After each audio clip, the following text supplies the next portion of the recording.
বন্ধুরে আমার রাসূল এবার বন্ধু বলে দিয়েছেন রমাদান ইলা রমাদান।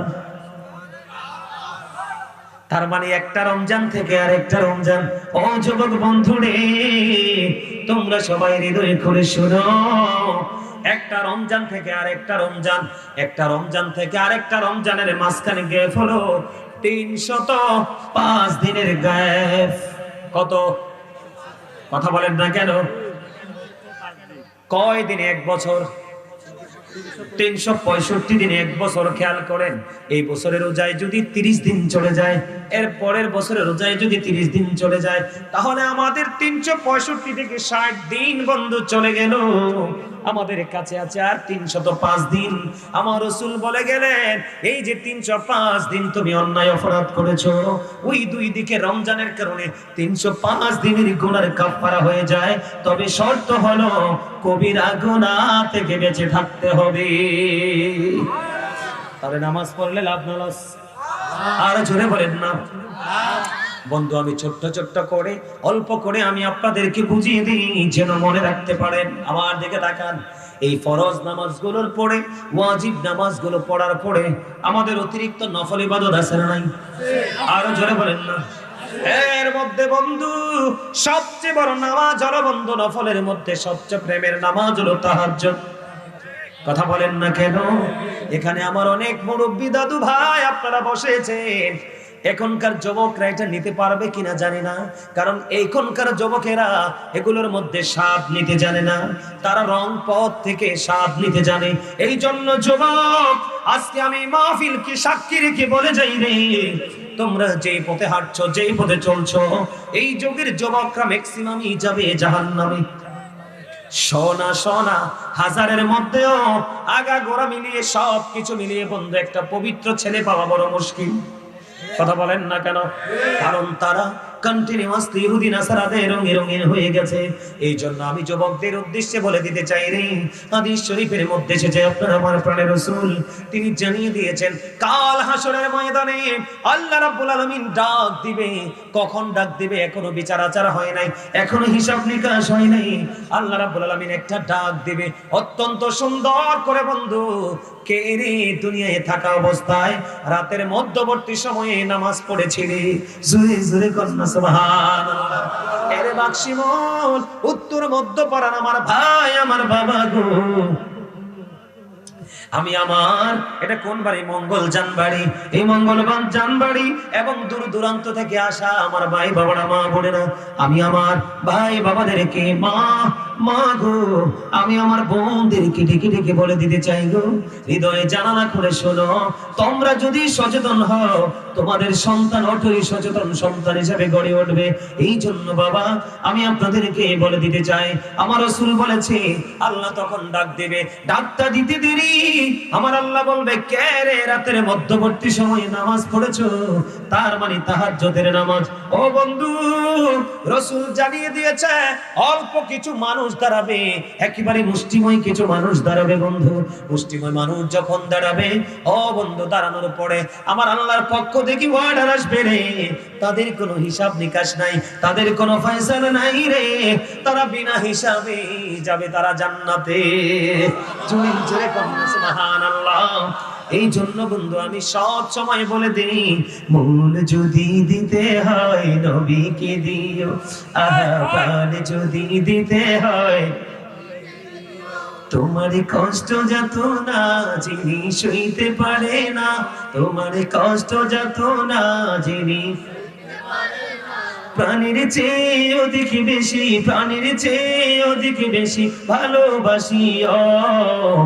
মূল যদি দিতে হয় নবীকে দিও, আহা সাকারাতের বিছানাতে কি যে যন্ত্রণা, সাত সমুদ্রের পানি দিলে তৃষ্ণা মিটবে না। ওই কঠিন বিপদের দিনে, ওই কঠিন বিপদের দিনে পাশে থাকিও, মূল যদি দিতে হয় নবীকে দিও। মারহাবা কোন। বাবা আদম এবং মা হাওয়া তো জান্নাতে ছিল, জানেন তো? জানেন না? কেন বাবা আদম এবং মা হাওয়াকে কেন আল্লাহ জান্নাত থেকে বের করে দিল? শয়তানের কুমন্ত্রণা না? কুমন্ত্রণাটা কেমন আমি আপনাদেরকে বলি। জান্নাতের মধ্যে একটা জায়গা আছে গন্ধম গাছ। কি আছে? গন্ধম গাছ। এই গন্ধম গাছটা তৈরি হয়েছে কোত্থেকে জানেন? শয়তানের ময়লা আবর্জনা থেকে। নাউজুবিল্লাহ বলেন। এই শয়তান যে শয়তানি করে, এই ময়লা আবর্জনাগুলো সবগুলো একত্রিত করে জান্নাতের এক জায়গায় পুঁতি দিল। এখান থেকে একটা গন্ধম গাছ হলো। এটাই হলো সবচেয়ে বড় ভয়ঙ্কর। কি করছে দেখেন তো, বাবা আদম এবং মা হাওয়া যখন জান্নাতে বসবাস করে, শয়তানকে কিন্তু বের করে দিছে। শয়তান তো সহ্য হইতেছে না। আল্লাহ কিন্তু আদম হাওয়াকে বলছে তুমি জান্নাতের যেখান থেকে মন চায় কিন্তু গন্ধম খায়ও না। এখন শয়তান কৌশলে, অনেক লম্বা ঘটনা এটা, শয়তান কৌশলে জান্নাতে ঢুকছে। ঢুইকা আপনার গন্ধম গাছের নিচে বৈশা এমন বিনুই সুরে কাঁদতেছে। আমরা বাঙালির কিন্তু একটা দুর্বল জায়গা আছে, কেউ কাঁদলে কিন্তু আমরা তাদের যেত অন্যায় করুক আমরা কাঁদাটা কিন্তু নিতে পারি না, তার পক্ষে দাঁড়াই যাই, তাই না? কথা বলেন না? তারপরে একটা সিম্পেথি আমাদের কাজ করে, তাই তো? তো এখন এমন ভাবে কাঁদতেছে, মা হাওয়া সহ্য করতে পারতেছে না। মা হাওয়া দৌড়ে চলে আসলো। আসার পরে আবার শয়তান কি করছে, আমি যুবকদেরকে, যুবকরা বেশিরভাগই শয়তানি ধোকার মধ্যে পড়েছে। বেশিরভাগই এখনকার ম্যাক্সিমাম যুবকই শয়তানি পথে চলে। তাদের কাছে আল্লাহ রাসূল নাই, নম্রতা ভদ্রতা তো নাই, কথার আগে হাত চালায়, যে কেন বলেন? এগুলা ধর্মীয় শিক্ষার অভাবে হচ্ছে, অন্য কোনো কিছু না, শয়তানি কুমন্ত্রণায় হচ্ছে। এখন তো মা হাওয়া প্রশ্ন করছে, কি আপনি কান্দেন কিল্লাই? আগো আই তো তোমার দুঃখে কান্দি, তুমি তো অনেক সুখী আছো জান্নাতের ভিতরে, কয়দিন পরে তো তোমারে বাইর করে দিবে, আল্লাহ আই কান্দি। আরে কি রে কয়, নাউজুবিল্লাহ কর না গা, কয় আই আল্লাহ কান্দি, কয় আল্লাহ নি তুমি কান্দো, কয় হ আই আল্লাহ কান্দি। তো আবার কি করছে জানেন, কতইলে বাইর করে দিলে না, থাকার উপায় কি? কই দেখছো নাকি দারুন দারুন ফল ধরে আছে, এখান থেকে একটা খাইলে তোমরা চিরদিন এখানে থাকতে পারবে। আবার কর নাউজুবিল্লাহ। এই কথা বলা মাত্রই কি করছে, আপনার গন্ধ গাছ থেকে শয়তান একটা পারছে, পাইরে এসে মজা করে খাওয়া শুরু করে দিছে। এখন মা হাওয়াকে যখন দিল, মা হাওয়া খাওয়ার জন্য রাজি হয়েছে। মহিলারা কিন্তু একটু নরম মনের মানুষ, কিন্তু তারা যেমনি মনটা নরম, আরেক দিকে কিন্তু তারা বিপদ। নারীকে শয়তান রশি হিসাবে ব্যবহার করে পুরুষকে ধ্বংস করার জন্য। নাউজুবিল্লাহ খান। নারীকে শয়তানের রশি হিসাবে ব্যবহার করা হয়, তবে সব নারী না, তবে সব নারী না। আপনারা কয়েকজন দেখছি হাসি দিচ্ছেন, আপনার বাড়িতে বেয়াদব বউ থাকলে কি হয়েছে, আমার বাড়িতে তো ভদ্র বউ আছে, তাইলে আপনি দুজনের মধ্যে কম্পেয়ার করেন না কেন? ঠিক কেন বলেন? এক কথার দ্বারা সবাইকে মিন করা যাবে? সবাইকে কি জাজ করা যাবে? জাজমেন্ট আপনাকে ইয়া করে করতে হবে, কথা বুঝতে পারছেন? অবজারভেশন করে করতে হবে। এখন মা হাওয়া খাইতে চাইলেন, আবার শয়তান ডেকে ডেকে বলে, হাওয়া রে তুমি যদি একা একা থাকো জান্নাতে কোনো লাভ হবে না, তুমি যদি একা একা এখানে বিচরণ করো কোনো লাভ হবে না, তোমার স্বামীর তো প্রয়োজন আছে। কয় হ আছে, কয় তুমি একা একা খেও না, একা একা খেও না, তোমার স্বামীকে একসাথে খাওয়ায় দিও, দুইজন মিলে খাইলে দুইজন মিলে থাকতে পারবা। নাউজুবিল্লাহ। এবার কি করলেন বন্ধু মা হাওয়া, এবার নিয়ে চলে গেলেন ওই গন্ধম যখন বন্ধু নিয়ে যাওয়া হলো, গন্ধমটা নিয়ে যাওয়ার পরে এবার কি করলেন বন্ধু, বাবা আদমকে যখন খাইয়ে দিল রে, বাবা আদম তখন তোমরা চূর্ণ ছিল বন্ধু। বাবা আদমকে যখন খাইয়ে দিল, বাবা আদম বুঝতে পেরেছে ভয়ঙ্কর কিছু ওনার মধ্যে ঢুকেছে। এইভাবে ওই যে পুরুষের কণ্ঠনালী আছে দেখছেন নি, আরো যখন অনেকেরটা দেখা যায়, অনেকেরটা দেখা যায়, এটা কিন্তু অনেক সুন্দর, ঠিক কিনা বলেন? বাবা আদম চিপ দিয়ে বন্ধু ধরলো, বাবা আদম গন্ধম খেয়ে ফেললো, মা হাওয়া গন্ধম খেয়ে ফেললো। সঙ্গে সঙ্গে আল্লাহর পক্ষ থেকে অর্ডার আসলো, কুলনাহবিতু মিনহা জামিআ। বন্ধু আল্লাহ বলেছেন, you get down all from here, তোমরা দুজনই জান্নাত থেকে নিচে নেমে যাও। নাউজুবিল্লাহ কম না কেন?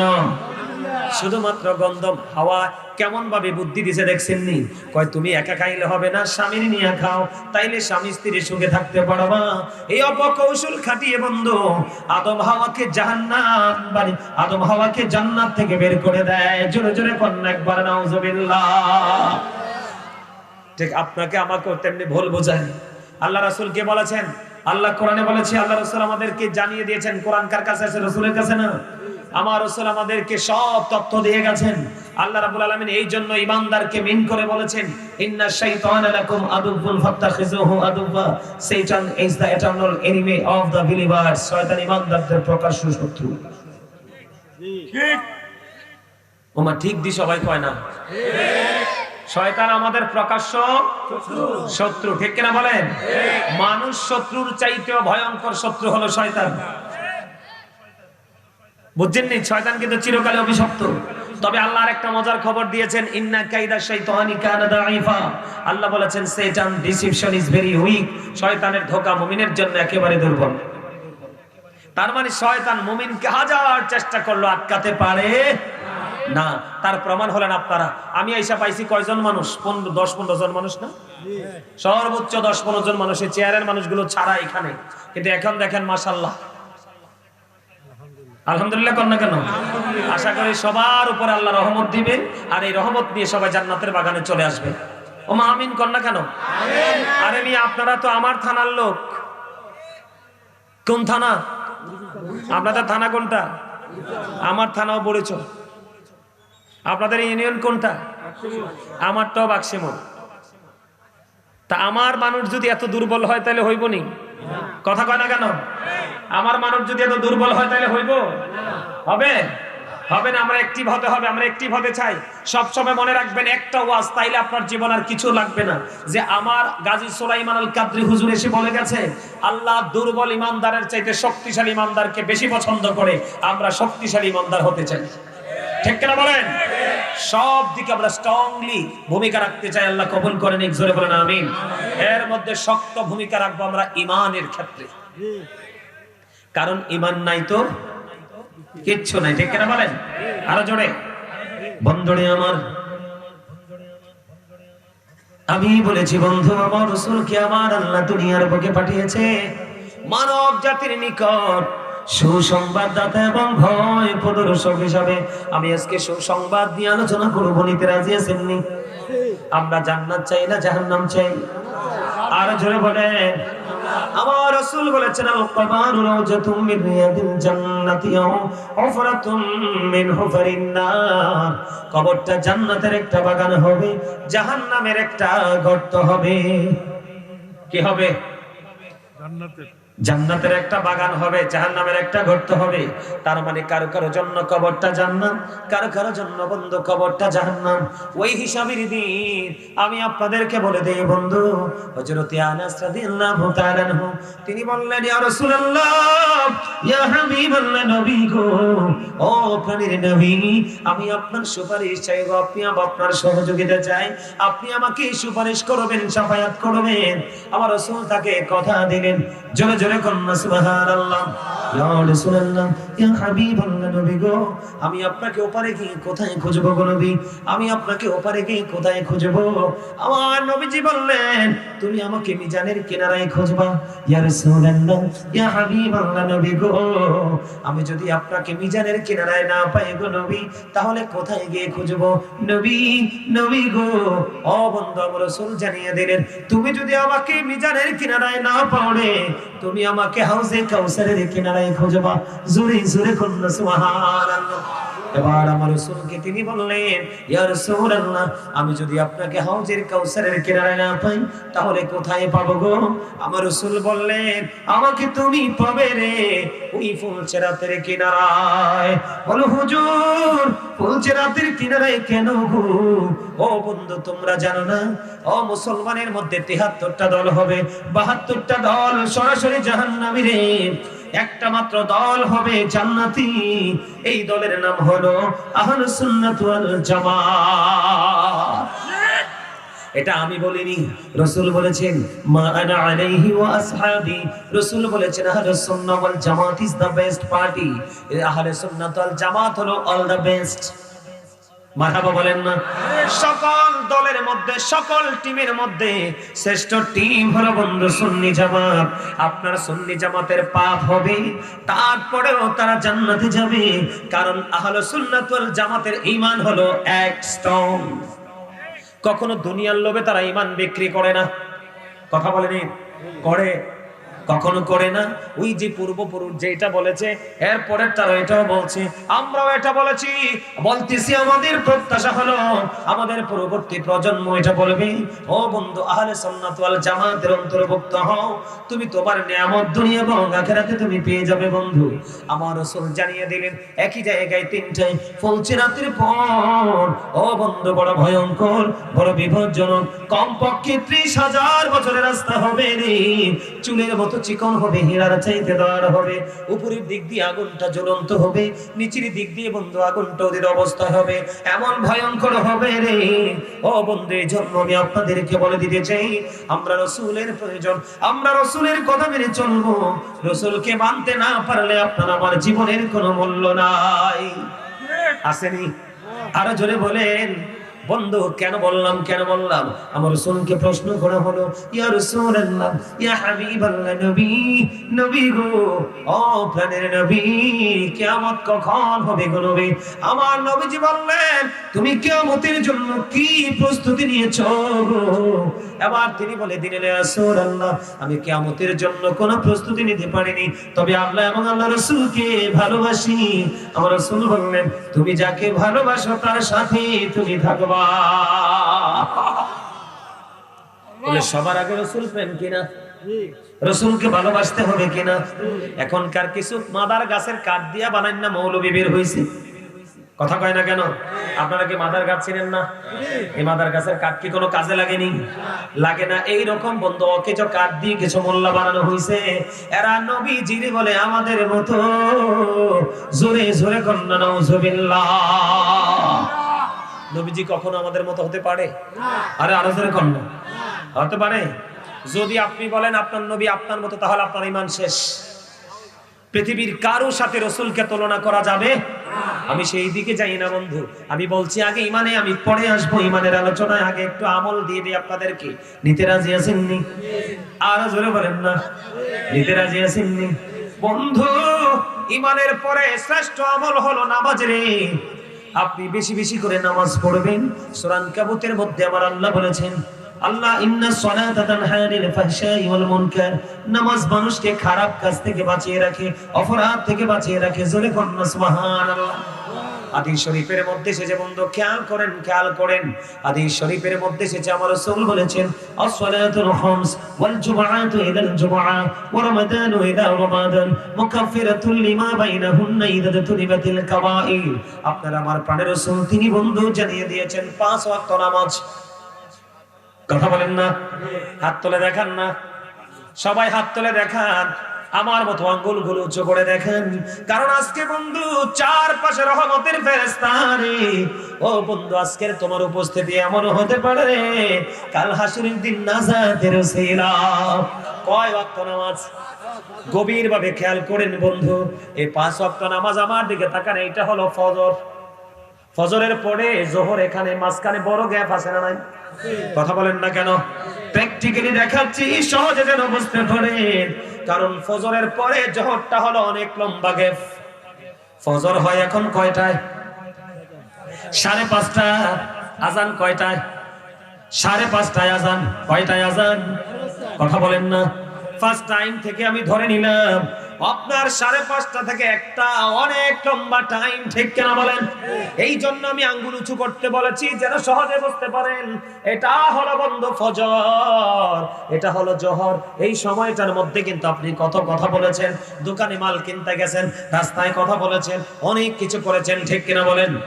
জোহরের পরে আসরটা এত ছোট গ্যাপ, জোহরের পরে আসরের পরে মাগরিবটা আরো ছোট গ্যাপ, মাগরিবের পরে এশা মোটামুটি আর একটু বড় গ্যাপ।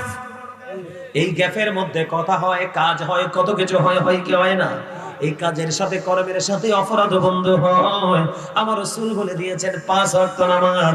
তুমি যদি 5 ওয়াক্ত নামাজ ঠিক মতো যদি আদায় করতে পারো, সঠিক নিয়মে সঠিকভাবে সব আইন মেনে 5 ওয়াক্ত নামাজ পড়ার কারণে এই গ্যাপে গ্যাপে গ্যাপে গ্যাপে যতগুলো গুনাহ হবে সবগুলো গুনাহ মাফ হয়ে যাবে ফজর থেকে এশা পর্যন্ত সঠিকভাবে পড়ার কারণে। সবচেয়ে বড় মজার খবর, ও বন্ধু আপনি ফজরের নামাজটাও বন্ধু জামাতে পড়েছেন এবং এশারের নামাজটাও আপনি জামাতে পড়েছেন। এই দুই দিকের জামাত দুই দিকের নামাজ ফজর এবং ঈশা, এই দুই দিকের নামাজ আপনি জামাতে পড়ার কারণে আমার আল্লাহ এত খুশি হয়েছে, আপনার ঘুম পর্যন্ত ইবাদত হয়ে গেছে। আপনি কি করেছেন? এশার নামাজ পড়ে ঘুমাইছেন। কি করেছেন? কথা বলে না কেন? এই কাল হাসরের দিন জবানের হিসাব দিতে হবে আল্লাহর কাছে। আমি কথা বলতেছি, কথা বলেন না কেন? আমার দিকে তাকার বন্ধু, আপনি যদি এশার নামাজটা জামাতে পড়তে পারেন, পরে আপনি ঘুমিয়ে গেলেন, ও বন্ধু, ঘুমানোর পরে যখন আপনার ফজরের আজান হবে, আপনি পাগলা ঘোড়ার মতো ছুটে চলেছেন কিসের জন্য? ফজরের জামাত পড়ার জন্য। এখন আপনি একটু আগে চলে গেলেন। কি করে গেলেন? আপনি একটু আগে চলে গেলেন। রাসূল বলেছে, পাগল উম্মতেরা, তোমরা কোনো টেনশন করো না, তোমরা তো জামাতের জন্য অপেক্ষা করতেছো। যতটুকু সময় তুমি মসজিদে অপেক্ষা করেছো, ততটুকু সময় তোমার এইটাও নামাজের মধ্যে ঢুকে যাবে। আপনি কিন্তু বসেছেন কিন্তু সাওয়াব নামাজে। বন্ধু, সোজা কথা, আপনি কি করতে হবে? 5 ওয়াক্ত নামাজ পড়লে আপনার মাঝখানের গুনাহ কাফারা হয়ে যায়। সুবহানাল্লাহ বলেন না? সবচেয়ে বড় মজার খবর, আমার দিকে তাকান, আমার রাসূল বলেছেন, জুমআতু ইলাল জুমআ, কি একটা জুমা থেকে বন্ধু আরেকটা জুমা, ঠিক কিনা বলেন? একটা গ্যাপ আছে না নাই? কথা কয় না কেন? এই যে শুক্রবারে নামাজ পড়েছেন, কয় কি বারে? শুক্রবারে তো আপনি ফার্স্ট টাইমে নামাজ পড়ে ফেলেছেন, বাকি সময় কিন্তু পার হয়ে গেছে। কি হয়ে গেছে? শুক্রবার থেকে আরেকটা শুক্রবার বন্ধ, Friday to Friday, day by day. ও বন্ধু, মাঝখানে এই শুক্রবার থেকে আরেক শুক্রবার, এর মধ্যে দিন হলো কয়টা? 8টা। আমার রাসূল জানিয়ে দিয়েছে, এই জুমাটা তুমি সঠিকভাবে পড়েছো এবং পরের জুমাটাও তুমি সঠিকভাবে পড়েছো। এই দুইটা জুমা সঠিকভাবে পড়ার কারণে, জুমার নামাজ পড়ার কারণে তোমার মাঝখানের একটি সপ্তাহের গুনার কাফারা হয়ে গেল। আপনারা তো ওয়াজে মজা পাচ্ছেন না? আপনাদের সুবহানাল্লাহ কি লবণ ছাড়া? লবণ না দিলে কি খাবার খাইতে পারবেন? কেন? আমি তো গত বছর এই কথাটা বললে গেছি, এই বছর আইতে আইতে বললে গেছে। লবণ না দিলে খাবার মজা হয়নি? তো লবণ খাবার মজা না হলে কেউ খাইতে পারেনি? কথা বলে না? খাইতে পারে? পারে না। ঠিক তেমনি লবণ ছাড়া যেমনি, লবণ যেমনি খাবারের স্বাদ বাড়ায়, ঠিক প্রেম ইবাদতের স্বাদ বাড়ায়। কি? আল্লাহ আল্লাহ রাসূলের প্রেম মানুষের আমলের স্বাদ বাড়িয়ে দেয়। জোরে কন্না সুবহানাল্লাহ, আরো জোরে কন্না সুবহানাল্লাহ। আমার কথা কি আপনারা বুঝেন না? তো বুঝলে সুবহানাল্লাহ বলেন না কেন? আমরা যারা জান্নাতের বাগানে এসেছি, আমরা সবাই জান্নাতের মেহমান। আমার রাসূল বললেন, তোমরা যখন জান্নাতের বাগানে যাও, তখন তোমরা জান্নাতি ফল খেয়ে নাও। এই জান্নাতি ফলের মধ্যে 1 নাম্বার ফল হলো সুবহানাল্লাহ। খাবার খাইলে দেহের শান্তি মিলে, ইবাদত করলে রুহের শান্তি মিলে। তাহলে দেহ খাবার হলো, দেহের খাবার হলো দুনিয়ার লোকাল জায়গায়, হাট বাজার সমুনিতে, ঠিক কিনা বলেন? আর রুহের খাবার হলো পৃথিবীর পবিত্র জায়গায়। কথা বলে না কেন? এটা কি পবিত্র জায়গা না? মসজিদ কি পবিত্র জায়গা না? আলেমদের মজলিস কি পবিত্র জায়গা না? আল্লাহর ওলিদের দরবার কি পবিত্র জায়গা না? এবার বোঝেন, দেহের খাবার দুনিয়ার লোকাল প্লেস, অ্যানাদার প্লেস, যেই কোনো জায়গায়, কিন্তু রুহের খাবার যেই কোনো জায়গায় পাবেন না। পবিত্র জায়গায় গেলে রুহের খাবার মিলে। এর মধ্যে একটা পবিত্র জায়গা আজকে একটা। মারহাবা বলেন আরে জোরে, আরে জোরে। দিদি পাল তোলে দে, মাঝি হেলা করিস না, দিদি পাল তোলে দে, ছেড়ে দে নৌকায় আমি যাব মদিনা, ছেড়ে দে নৌকায় আমি যাব মদিনা, দিদি পাল তোলে দে। যুবকরা কি হলো? দে দে পাল তোলে দে, মাঝি হেলা করিস না, ছেড়ে দে নৌকায় আমি যাব মদিনা, ছেড়ে দে নৌকায় আমি যাব মদিনা। মক্কায় নবী এলো মা আমিনার ঘরে, হাসিলে হাজার মানি, কাঁদিলে মুক্তা ঝরে। দয়ালে মুর্শিদি যার সখা, তার কিসের ভাবনা, দয়ালে মুর্শিদি যার সখা, তার কিসের ভাবনা। আমার হৃদয়ে মাঝে কাবা, নয়নে মদিনা, আমার হৃদয়ে মাঝে কাবা, নয়নে মদিনা, দিদি পাল তোলে দে। সবাই সবাই, দে দে পাল তোলে দে, ছেড়ে দে নৌকায় আমি যাব মদিনা, ও নূরের রোশনীতে দুনিয়া গেছে ভরে, সে নূরের বাতি জ্বলে মদিনার ঘরে ঘরে। ও দয়ালে মুর্শিদি যার শাখা তার কিসের ভাবনা, দয়ালে মুর্শিদি যার শাখা তার কিসের ভাবনা, আমার হৃদয় মাঝে কাবা নয়নে মদিনা, তিতি পালে তোলে দে ছেড়ে দে নৌকায় আমি যাব মদিনা। আপনারা কি গজল পছন্দ করেন না? আরো জোরে। আশেক যারা তাদের পছন্দ গজল, কারণ নবীর শানে হৃদয় প্রশান্তি মিলে। কথা কান্না কেন? আরো জোরে। আরেকটা গজল গান আমার সঙ্গে সঙ্গে। এই বাচ্চারা কথা বলো কেন? গজল কি গাইবেন আরেকটা? সবাই সবাই মাশাআল্লাহ। আমি গাইবো? হ্যাঁ, আমার সাথে সাথে আপনারা, আমি ছেড়ে দিলে আপনারা ধরে ফেলবেন। গাইবো? গোলাপ নীলাম গাঁদা নীলাম নীলামে রজনী গন্ধা, মনের সুখে মালা গাঁথিব সকাল থেকে সন্ধ্যা, একবার দেখা দাও যদি ও গো কামলি বলা, একবার দেখা দাও যদি ও গো মদিনা ওয়ালা, হাসি মুখে পড়াবো তোমায় হাজার ফুলের মালা, বলো ইয়া রাসূলুল্লাহ ইয়া হাবিবাল্লাহ, বলো ইয়া রাসূলুল্লাহ। গোলাপ নীলাম গাঁদা নীলাম নীলামে রজনী গন্ধা, ফুলের শোকে মালা গাঁথিব সকাল থেকে সন্ধ্যা, একবার দেখা দাও যদি ও গো কামলি ওয়ালা, একবার দেখা দাও যদি স্বপ্নে রাত্রি বেলা, হাসি মুখে পড়াবো তোমায় হাজার ফুলের মালা, বলো ইয়া রাসূলুল্লাহ ইয়া হাবিবাল্লাহ, বলো ইয়া রাসূলুল্লাহ ইয়া হাবিবাল্লাহ। মারহাবা। আরো জোরে। চাইলে গজল গাইতে পারবো ইনশাআল্লাহ। সকালে একবার আমিন বলেন। আরো জোরে, আরো জোরে আমিন। এতক্ষণে মনে হয় যেটা মাহফিল, ঠিক না? এতক্ষণে মনে হয় যেটা জান্নাতের বাগান, জান্নাতের বাগানে জান্নাতের মেহমানরা আল্লাহ রাসূলের প্রেমে বিভোর হয়ে গেছে, ঠিক কিনা বলেন? আরো জোরে। এইভাবে কথা বলতে হবে। এতক্ষণে মনে হয় যে ঈমানি জজবা এসেছে। আল্লাহ আমাদের সবাইকে কবুল করুন, জোরে বলেন আমিন।